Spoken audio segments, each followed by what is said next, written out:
Perfecto, listo. Pues bueno, ahora sí me puedo saludarles. Le doy los buenos días a todos y a cada uno de ustedes que nos están viendo por la plataforma de YouTube, pero también por aquellos que son alumnos regulares de la Escuela de Ministerios. Es un gusto saludarles, no solo a la hermana Nayeli ni a la hermana Estercita, sino a todos aquellos que están cursando este semestre, sabiendo que será de gran bendición para este tema y para nuestras vidas el poder seguir estudiando hermenéutica, y nos hayamos quedado después de una semanita de vacaciones con la regla segunda. No sé si ustedes pudieron haber tenido la oportunidad de compartir, de estar practicando esta regla. Tenemos la oportunidad de ver hasta el día de hoy el primer prefijo que habíamos visto, que era la palabra ligereza, y ahora nos íbamos a ir directamente de lleno con la palabra fe, acerca de todo lo que nosotros hemos estado viendo y pudiendo analizar para ver que, pues, la regla segunda, entendiendo el conjunto de la frase, podemos nosotros tener la certeza de que más cosas pueden estar dentro de un párrafo, dentro de una frase, y pues que a lo mejor nosotros ya hemos pasado por muchas ocasiones por este versículo, y a lo mejor algo que estaba escondido ahí no lo habíamos podido, como quien dice, desbloquear. Así que antes de todo me gustaría que pudiéramos orar, presentar este tiempo delante de nuestro Dios. Así que vamos a cerrar nuestros ojos y vamos a presentar este tiempo delante de nuestro Dios.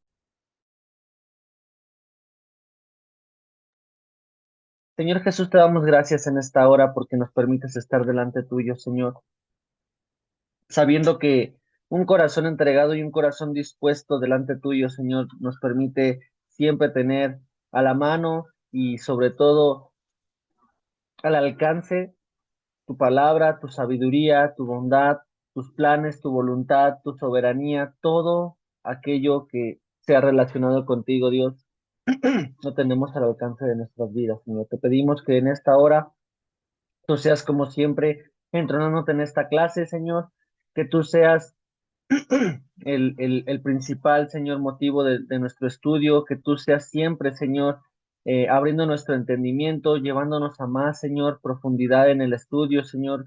Necesitamos siempre de ti y queremos que tu Espíritu Santo, Dios Todopoderoso, nos ayude a revelarnos las cosas que están ocultas en tu palabra, Señor. Necesitamos siempre escuchar tu palabra, necesitamos siempre aprender a estudiar tu palabra, y queremos que tú seas entronándote en esta clase para que yo, David Leiva, Señor, me haga a un lado como un alumno más, y seas tú, Espíritu Santo, dando la clase para que podamos obtener las riquezas que solamente tú quieres darnos, Señor. Nos apartamos y menguamos nosotros, Señor, como maestros, para que tú crezcas, Padre, para que tú seas, Señor, entronándote en este tiempo, y que nada de lo que se hable sea sabiduría humana, sino al contrario, sea sabiduría que proviene de lo alto, y esa sabiduría es la que enriquece, Señor, y no añade nunca tristeza con ello, Señor, al igual que tu bendición. Te queremos dar gracias por este tiempo, y como siempre la clase es tuya para que tú seas dándola en esta hora. Te damos gracias en el nombre de Jesús. Amén y amén. Pues bueno, vamos a ir ahora sí con el ejemplo que nos habíamos quedado la clase pasada. Habíamos visto que la aplicación de la regla en la palabra fe lo podíamos haber visto con Gálatas 1:23. De hecho, ese lo leímos. Y Gálatas 1:23, solamente para que no lo busquen y lo pueda dar rápidamente, dice: solamente oían decir, aquel que en otro tiempo nos perseguía, ahora predica la fe que tanto tiempo asolaba. De hecho, podíamos ver que en este caso la palabra fe era la creencia, la doctrina del Evangelio. En Hechos 17:31 vemos que dando fe a todos con haberle levantado de los muertos, que en este caso es una demostración o una prueba, ya no confianza ni creencia. Y veíamos en Romanos 14:23 que dice que porque no lo hace con fe, y todo lo que no proviene de fe es pecado. Vemos aquí que la palabra fe es un sentido de convicción de deber cristiano, en este caso creer que se puede hacer. Y otro ejemplo que veíamos era que podemos tomar de una palabra que se puede adecuar al sentido en el conjunto de la frase, es la palabra salvación. De hecho, hasta aquí nos habíamos quedado y yo les había dado la oportunidad de que si ustedes podían tener el estudio de la palabra fe, pues podrían tener, en este caso, la explicación de todo lo que hemos estado viendo hasta ahorita. Entonces, en este caso, la palabra es usada en la Biblia, la palabra salvación, con mucha frecuencia en el sentido de liberación del pecado y de sus consecuencias. En este caso, dice Jueces 6:14, y salvarás a Israel de la mano de los madianitas. Por el conjunto de la frase, vamos a entender que aquí se refiere a dar libertad de la esclavitud. En este caso, vámonos a otro contexto, que en Romanos 13:11 dice, pero ahora está más cerca de nosotros nuestra salvación que cuando creímos. Aquí equivale a la segunda venida de nuestro Señor Jesús y habla del plan eterno que nosotros tenemos. Entonces nos damos cuenta, ya aquí hablamos de dos tipos de salvación. De acuerdo a lo que indica la frase, vamos a poder ver cómo poder etiquetar cada una de las frases o cada uno de las palabras clave que encontramos. Por eso es que en Jueces habla de la libertad de la esclavitud y en Romanos habla de la segunda venida de nuestro Señor Jesús y pues de la salvación que prácticamente vamos a tener, no de ser esclavos, sino de a todas aquellas cosas que van a estar reflejadas en el Apocalipsis en el tiempo del. Entonces, vamos a poder ver un ejemplo más. Hebreos 2:3 dice, ¿cómo esperaremos nosotros si descuidamos una salvación tan grande? Esto es muy importante que también lo pongamos atención porque dice que aquí al considerar la frase nos vamos a dar cuenta de que salvación habla de la revelación y la aplicación del evangelio. Entonces hay un enriquecimiento muy grande de acuerdo a entender la frase en particular. Como podemos ver en estos dos ejemplos, el tomar las palabras en el sentido que indica el conjunto de la frase nos va a permitir entender el texto correctamente y nos va a dar otra forma de estudiar, al igual que con la regla primera. Se dieron cuenta que también era un panorama grandísimo. Ahora podemos complementarlo con la regla segunda, entendiendo que ya una vez estudiando una palabra pequeña y su significado y su aplicación coloquial, podemos nosotros aplicar toda la frase para poder ver que esa pequeña palabra expande un gran significado y se aplica de acuerdo a esta regla. Entonces, como conclusión, que era para que pudiéramos cerrar esta regla segunda, la regla segunda tiene una importancia muy especial cuando se trata de predicar o enseñar sobre un tema en específico. Si ustedes en algún momento Dios los usa para estar al frente de una iglesia, en el caso de la hermana Nayeli y del hermano Eduardo, la regla segunda va a tener un sentido muy particular. Igual creo que la hermana Mari Carmen está en esta explicación. Por lo tanto, la regla segunda toma una importancia cuando nosotros vamos a hablar de un tema en particular. Si nosotros queremos hablar de la nueva criatura, vamos a ir con todos los versículos que hablen de nueva criatura y vamos de acuerdo a la frase a poder desarrollar a lo que Dios quiere desarrollar conforme al ejemplo, por ejemplo, nueva criatura. Entonces, esta regla es como una columna vertebral para una predicación. ¿Por qué? Porque si nosotros hablamos de una cosa y no podemos tomar una palabra de un contexto diferente, vamos a ver que el sentido y la interpretación se pueden ver afectadas con todo lo que nosotros podemos estar estudiando. Es de sumo interés para nosotros evitar los errores y que, como les decía, si es la columna vertebral de una predicación, no nos dejemos guiar por la palabra en sí, sino tomarlas en el sentido y el significado que va a indicar todo el versículo. Por eso es necesario que desde pequeño, la primer regla, que es una sola palabra, la extendamos a una frase para que esa frase cobre sentido y no lo que ya estudiamos con una sola palabra marque el proceso de toda la predicación, sino que obviamente entendiendo lo que se escribió y el propósito por el cual se escribió en una frase, va a tener el peso y el sentido adecuado para que no caigamos en errores o no solamente nos escudemos con un solo versículo, con una sola frase de lo que realmente significa un texto. Eso es muy importante porque muchas de las corrientes cristianas o muchas de las variaciones de cristianos solamente se quedan pegados en un solo texto. Y cuando nosotros vemos que la palabra de Dios está relacionada tanto en Antiguo, Nuevo Testamento y tiene más de 2300 conjunciones entre sí, entre sus versos y entre sus capítulos, no podríamos solamente quedarnos aislados con un solo verso, no solamente tenemos que quedarnos con una sola explicación, porque al contrario, tendría una contradicción con otro libro y esto no es de acuerdo a lo que Dios quiere. ¿Por qué? Porque si Dios nos dio 2300, más de 2300 conjunciones, pues obviamente es para que se expliquen y no se contradigan. Entonces, como conclusión, ahora sí, debemos de tratar de descubrir el pensamiento, en este caso, del autor humano, para poder entender lo que quiso enseñar. Porque afortunadamente, Dios, al ser el autor intelectual, permitió que los escritores le dieran su toque particular y humano a la palabra de Dios.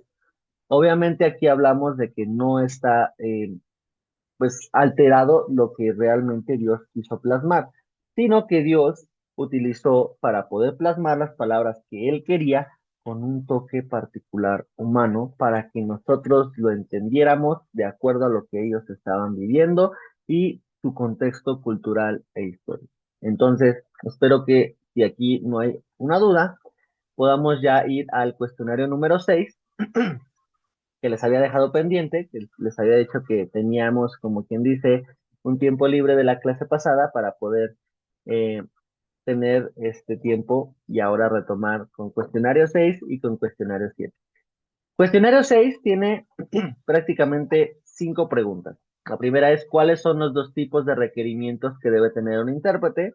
La vimos al principio. ¿Cuáles son los requisitos generales? Explicar cada uno y cuáles son los requisitos especiales. También qué dice la regla primaria de la hermenéutica con la clase pasada y por qué es importante el tomar este principio en la interpretación de un libro. Prácticamente se responden con todas las diapositivas que les he mandado hasta ahorita. Y el cuestionario 7 vamos a complementarlo con el 6 utilizando la regla primaria para interpretar y explicar cada una de las palabras encontradas en su uso usual y ordinario de los siguientes versículos. En este caso, para que no se les haga complicado, no se les haga pesado, no van a hacerlos de todos los versículos, sino pueden tomar solamente uno, el cual sea de su preferencia y puedan utilizarlo para poder desarrollar la regla primaria. Ya sea Ruth 4:7, ya sea Segunda de Samuel 3:31 o ya sea Mateo 17 del versículo 24 al versículo 27. Entonces, pues una vez terminado el cuestionario 7, ya damos término a nuestra regla segunda y ahora sí nos vamos directamente con lo que es la regla tercera. Se me está pasando de volada el tiempo con ustedes y ya prácticamente vamos a mitad de semestre y es para mí un gusto el poder ver que en este tiempo hemos estado aprendiendo pues prácticamente sobre la marcha porque los semestres de septiembre para acá pues son mucho de puentes, ¿no? Son mucho de estar suspendiendo las clases por las actividades que hacemos tanto en la iglesia como de forma física en nuestro día a día, pero vamos con buen ritmo. Llevamos la clase 5 de prácticamente 9 clases, entonces estamos prácticamente a la mitad y con todos los puentes que tenemos vamos a alcanzar para tener una revisión de todos los cuestionarios en una sola clase. Así que por eso es que no me estoy llevando la mitad de la clase. El semestre pasado nos llevamos a esta altura de la clase. Tuvimos una pequeña revisión de los cuestionarios para ver cómo íbamos hasta el momento. Pero gracias a Dios, todos ustedes, todas ustedes y todos ustedes, como el hermano Eduardo, me han enviado sus cuestionarios y me han podido ver que pues vamos al corriente. Así que yo creo que más o menos al inicio de la clase 7 o al inicio de la clase 8 vamos ahora sí a hacer la revisión de algunos cuestionarios que en lo particular ustedes me pidan una revisión especial, ¿vale? Entonces, para adentrarnos a la regla tercera, vamos a ver que tiene como título tomar las palabras en el sentido que indica el contexto. Ya no es con el sentido usual y ordinario de las palabras, ya no es como utilizar el sentido que indica la frase, ya ahora indica el contexto.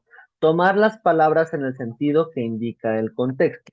Y aquí quiero tomar un tiempo para que ustedes puedan, sin utilizar el diccionario, en sus propias palabras, para ustedes, ¿qué significa la palabra contexto? Aquí acepto participación de todos.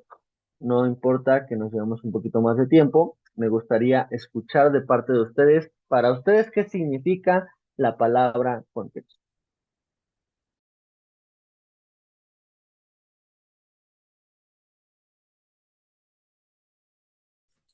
Bueno, yo Sin quisiera pena, sin participar. pena. Adelante, Andy. Ah, siento que es como un antecedente o a lo mejor de alguna acción que pudo haber sucedido. Este, tenemos como que ¿cómo se puede decir? Pues sí, el antecedente de todo lo que sucedió y tenemos que basarnos en ello para refutar realmente esa acción. Ok, muchas gracias, Andy. ¿Alguien más? Hermana Mari Carmen. Algo de lo que se va a hablar, o sea, nos dan como, se puede llamar un título antes de lo que se va a hablar durante ese, vamos, ese texto. Ok, puede ser. ¿Alguien más? Hermano, ¿podría ser el resumen del tema que se va a ver? Resumen, ok. ¿Uno más? Hermano Eduardo, creo que había abierto su micro. Sí, es como el significado a grandes rasgos del texto. Ok, más o menos tienen la noción de lo que significa el contexto, pero sí hay algo que nosotros tenemos que tener centrado. El contexto, antes de poder entrar a las diapositivas, está formado por tres partes, que esas las vamos a ver más adelante en las diapositivas. El contexto va a ser, en pocas palabras, sin spoilearles, va a ser prácticamente como si nosotros estuviéramos en un terreno, hagan de cuenta en el parque de su preferencia, un parque grande, ver todo el entorno en 360 grados. Eso es el contexto. Para no darles un spoiler de lo que vamos a ver, es como si estuviéramos en medio de un parque con una cámara 360 grados. Si nosotros nos dedicáramos a hacer un TikTok, viéramos que todo lo que está alrededor tiene una relevancia en particular en el parque. Eso es, a pocas palabras y sin espolearles, lo que significa el contexto. Ahora sí, nos vamos de lleno, pero antes de todo, vamos a irnos con los métodos de estudio. Habíamos estudiado en la clase pasada el método de Lucas y el día de hoy vamos a estudiar los métodos tradicionales de estudio para complementar su materia que ustedes tienen de métodos de estudio bíblico. Como nosotros hemos estudiado en las últimas clases, es importante mencionar y recalcar que los resultados dependen del método que se use. Al comenzar cada estudio, es siempre importante ya tener identificado el método que nosotros vamos a ocupar. Pues obviamente podemos irlo desarrollando, perfeccionando el método de nuestra preferencia y ver si este método va a sacar lo mejor del texto o necesitamos cambiar de método. Entonces, en esta clase vamos a estudiar un método tradicional y veremos qué puntos fuertes y qué puntos en contra tienen.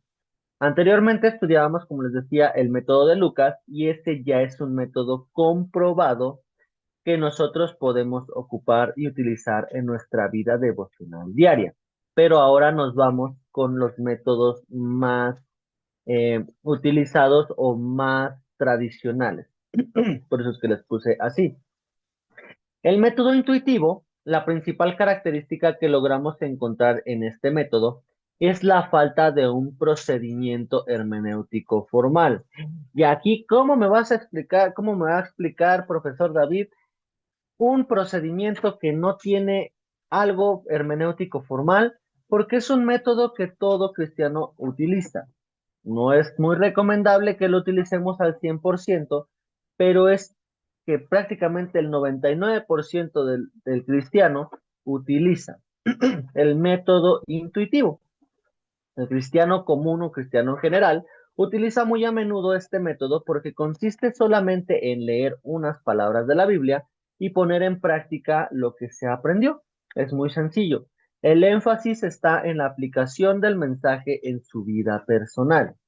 En este método no se consideran los aspectos culturales ni las costumbres, y este método siempre va a aplicar con la revelación del Espíritu Santo.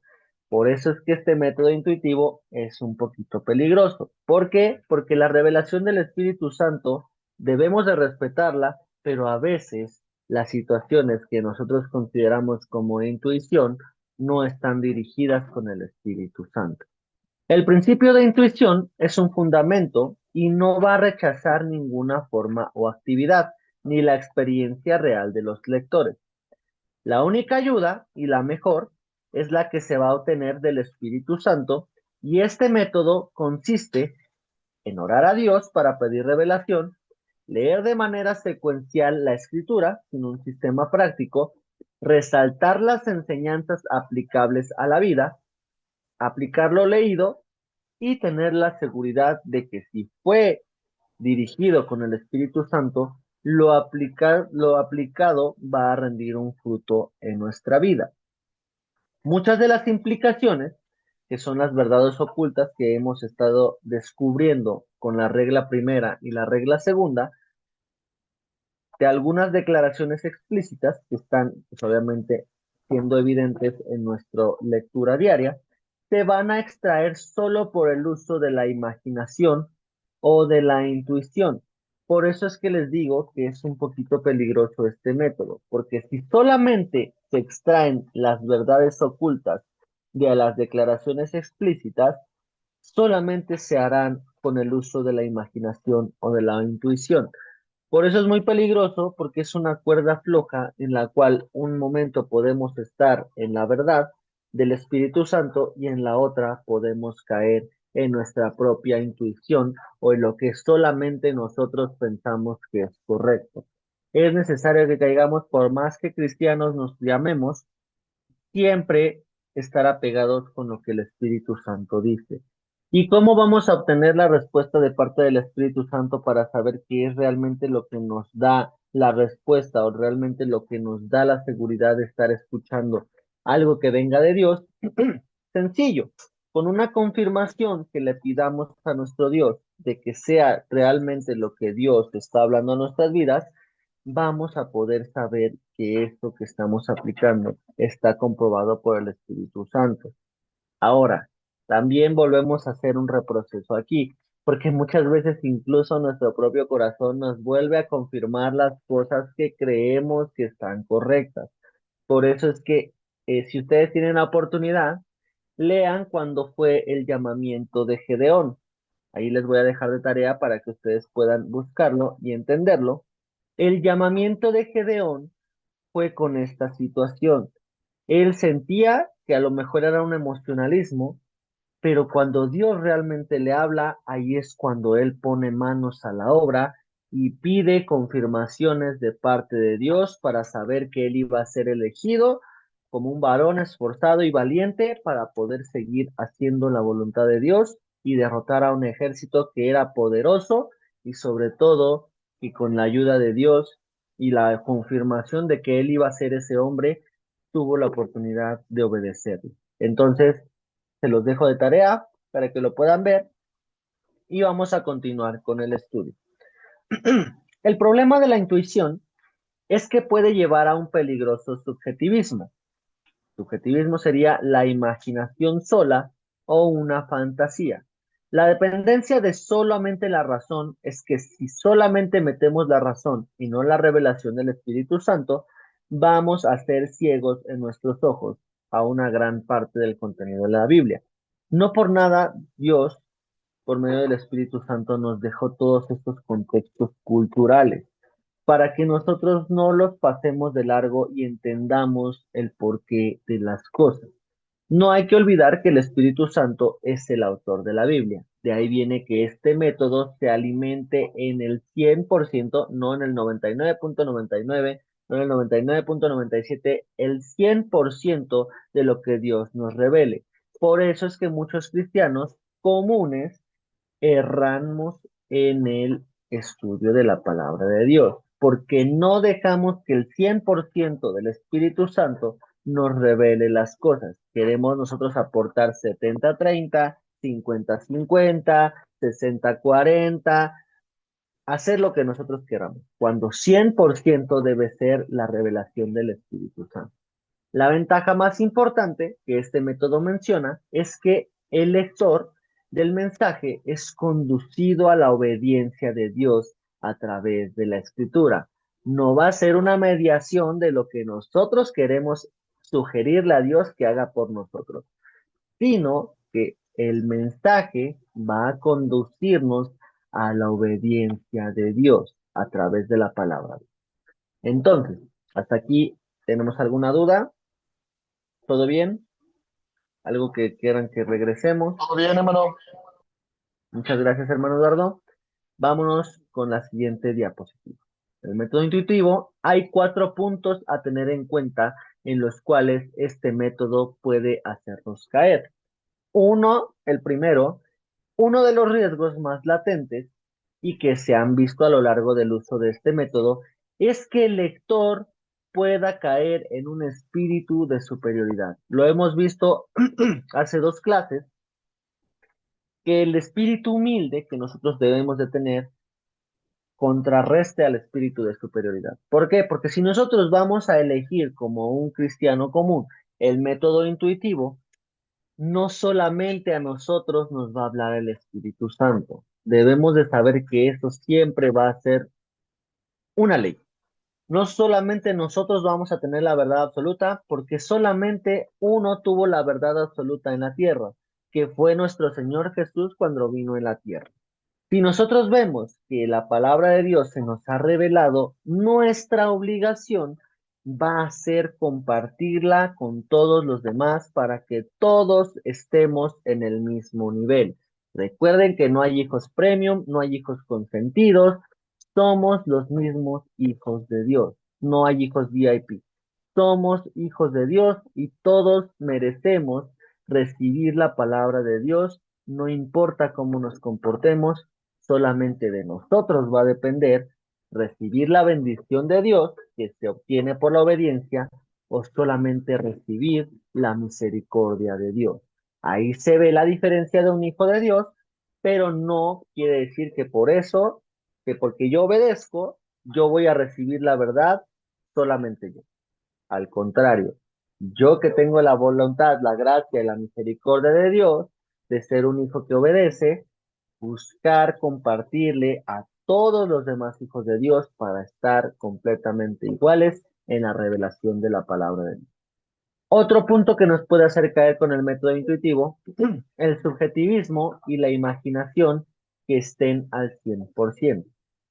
Esto va a contrarrestar, como les decía, que el Espíritu Santo sea el único que nos revele. ¿Por qué? Porque el subjetivismo y la imaginación, al estar pendientes de lo que la palabra trata de revelarnos, pues va a estar como ratoncito, girando, girando, girando nuestra cabeza y tratando de imaginar qué es lo que Dios nos quiere revelar. Cuando Dios es muy tajante y nos dice que solamente la revelación es de parte del Espíritu Santo. Otro punto que nos puede hacer caer es que podemos pasar desapercibido cosas ocultas e importantes de las que Dios puede hablarnos de forma puntual o de forma explicada, con algunas parábolas, con algunas explicaciones utilizando la regla primera, el sentido usual y ordinario de las palabras. Si nosotros solamente nos lo llevamos a la imaginación, puede perderse ese sentido. Y el último punto, como cristianos, solamente podemos caer en lo emocional. Y cuando recibimos una palabra de Dios que sea tajante y sea de forma exhortada el que cambiemos algo, podemos ofendernos y eso es lo que puede muchas veces afectar nuestra vida como cristianos, cuando lo que vemos es que incluso Jesús a sus propios discípulos casi casi los agarraba de las orejas y les decía, tienen que estar orando, ¿qué hacen dormidos, no? Obviamente entendemos todo el contexto, a eso me refiero al contexto, todo el entorno de lo que giraba en ellos, pues obviamente ellos estaban día y noche con Jesús. Jesús era un hombre incansable que él día y noche predicaba, pero pues obviamente porque era Dios y hombre a la vez, ¿no? Entonces, pues vemos que los demás, los apóstoles y sus discípulos, pues estaban cansados, ¿no? Pero aún así, él exhortaba de forma provechosa que las cosas tenían que hacerse correctamente para evitar caer en tentaciones, para evitar caer en provocaciones. Les explicaba y cuando les decía fuertemente, hombres de poca fe, impactaban sus emociones, les impactaba de forma dura y ellos pues con la revelación de Dios, recibían el regaño y tenían que poner manos a la obra al día siguiente.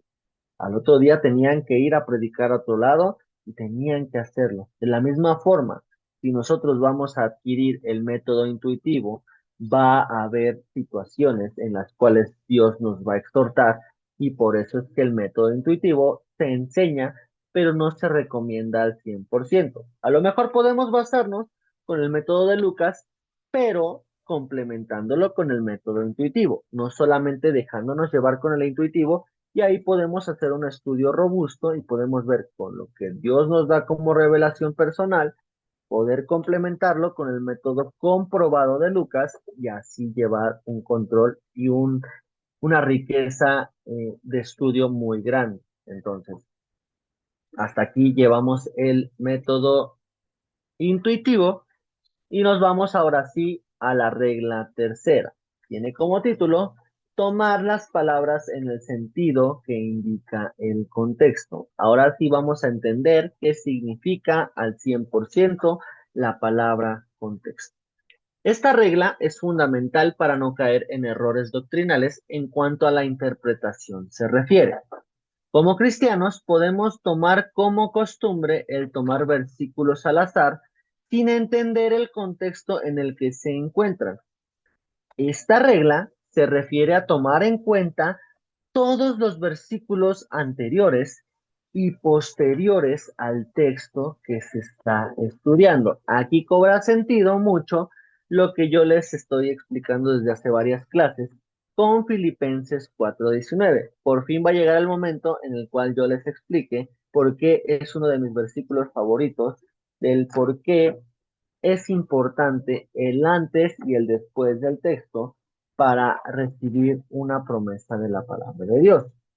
Los versículos relacionados con este son el antetexto y los posteriores del texto, que tiene como nombre posttexto o subtexto, juntos van a recibir el nombre de contexto. Los que están antes y los que están después, junto con el texto del medio, reciben el nombre del contexto. Por eso es que les decía yo antes, como antes de spoilearles, cuando nosotros estamos en medio con una cámara 360, vemos todo lo que está alrededor. ¿Cómo vamos a poder ver que un lago está lleno de agua si alrededor no vemos que haya una bomba de agua que esté constantemente dándole un ciclo al agua para que no se ensucie o no se formen algas o micropartículas dañinas? Si nosotros volteamos a ver al otro lado, debe haber una planta de saneamiento de agua para que el lago esté limpio. No podemos decir, ay, qué bonito el lago y ya, ¿no? Si nos vemos alrededor y hay algo que está tratando el agua del lago, que por eso es que se ve tan cristalina en algún sitio, ¿no? O por ejemplo, ¿cómo vamos a ver que hay alguien pues regando las plantas si nada más solamente vemos las plantas limpias, ¿no? Si vemos las plantas florecientes, si no vemos que hay trabajadores, jardineros que están alrededor del parque. Ese es el contexto. Lo que está antes y lo que está después y lo que está en medio recibe el nombre de contexto. Esto es lo que les explicaba. Antetexto, texto y posttexto tiene el nombre de contexto. No solamente le pongo el tache para que no solamente se tome en cuenta el texto, se toma el antetexto, se toma el posttexto, y conjunto con el texto reciben el nombre del contexto. Se le tacha el prefijo texto para que no solamente nos fijemos en lo que nosotros estamos viendo como tema central. Es necesario que lo tengamos presente. La palabra texto se va a derivar del participio del verbo latino textere, cuyo significado básico es tejer. Un texto es un tejido de palabras, frases, significados, relaciones que intentan comunicar una información o un estado de ánimo. Entonces, Maestro David, ¿por qué me llevó directamente a la regla tercera? Recibir el contexto, antetexto, postexto y texto, sin saber lo que es texto. Aquí es lo que estamos explicando.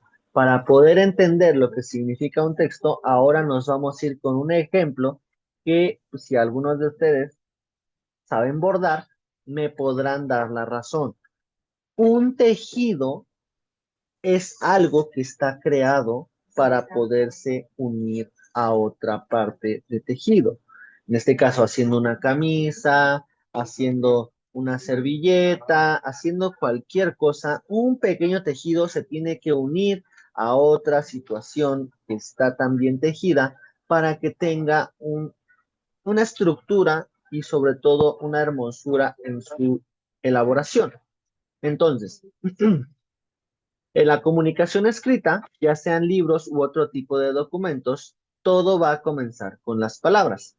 Estas palabras están unidas en frases o proposiciones en las cuales una frase describe una situación, mientras que las proposiciones representan un juicio y una serie de preposiciones representan un texto.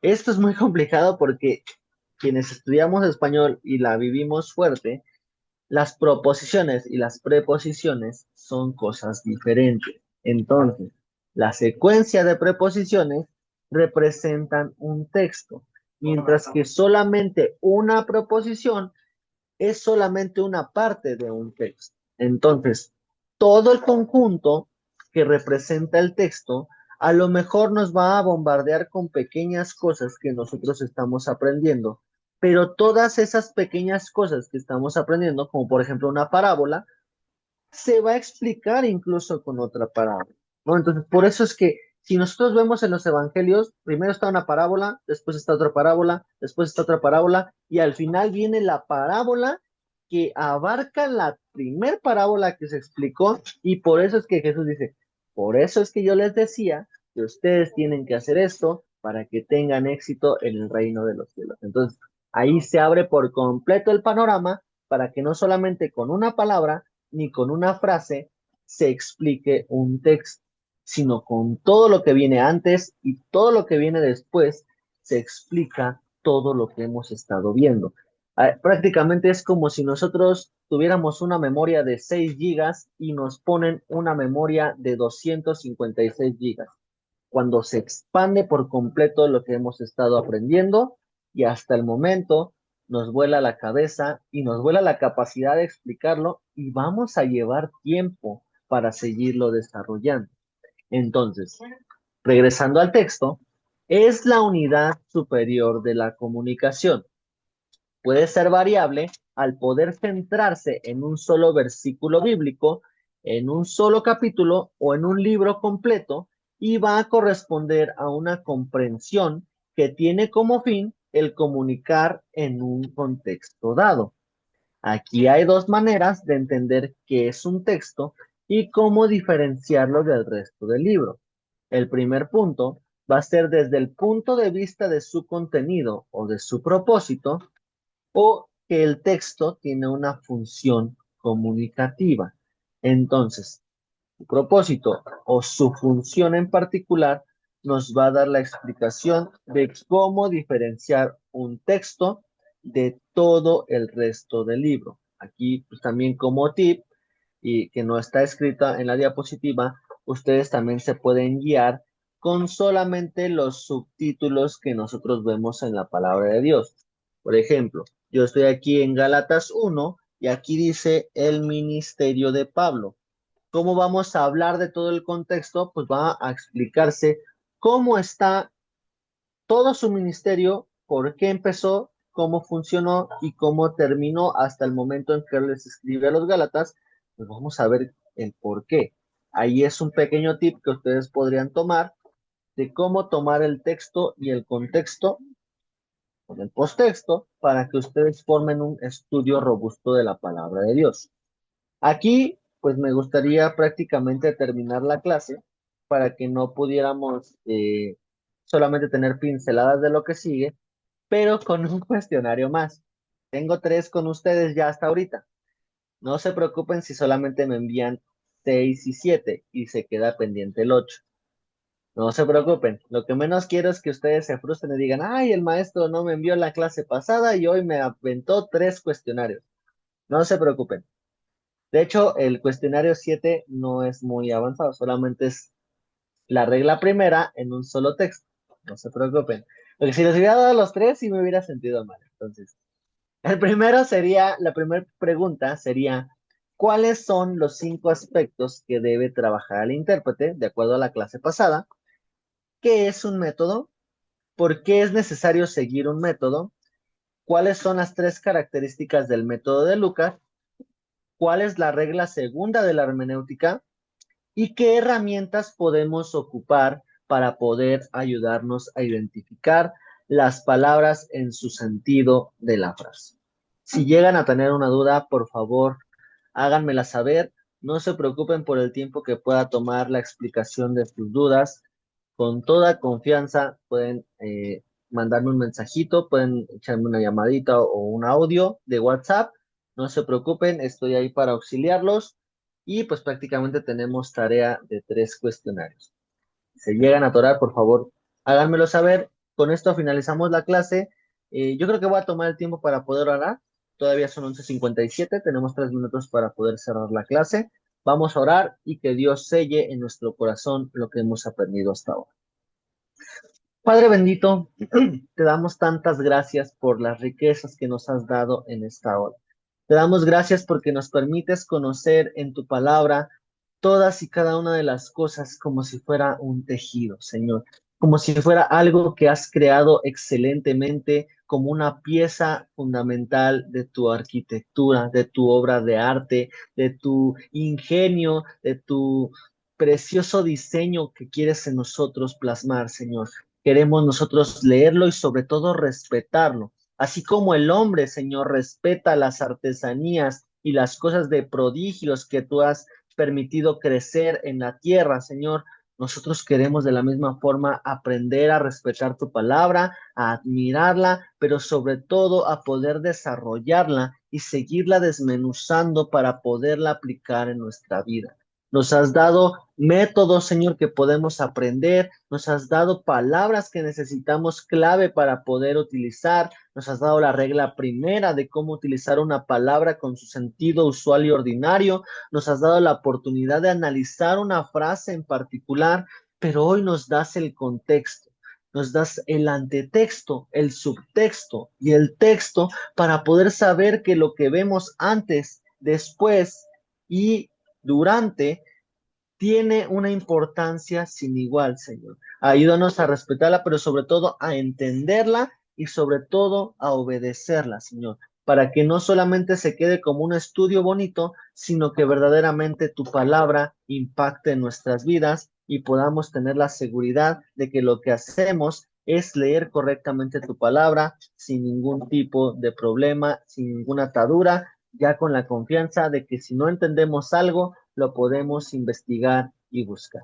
Te damos gracias por este tiempo. Bendice por favor a mis hermanos, Señor, que están conectados en la clase y también a los que nos están viendo por YouTube, sabiendo que todo y cada una de las cosas, Señor, tú nos ayudas a seguirlas desarrollando y nos permites expandir este conocimiento hacia los demás.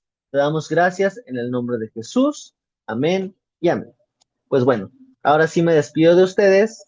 Que Dios les bendiga. Nos vemos primeramente Dios la siguiente clase y mucho ánimo con la tarea, ¿vale? Les mando un fuerte Gracias, abrazo. maestro. Dios le bendiga. Gracias. Igualmente, Dios les Gracias, bendice. maestro.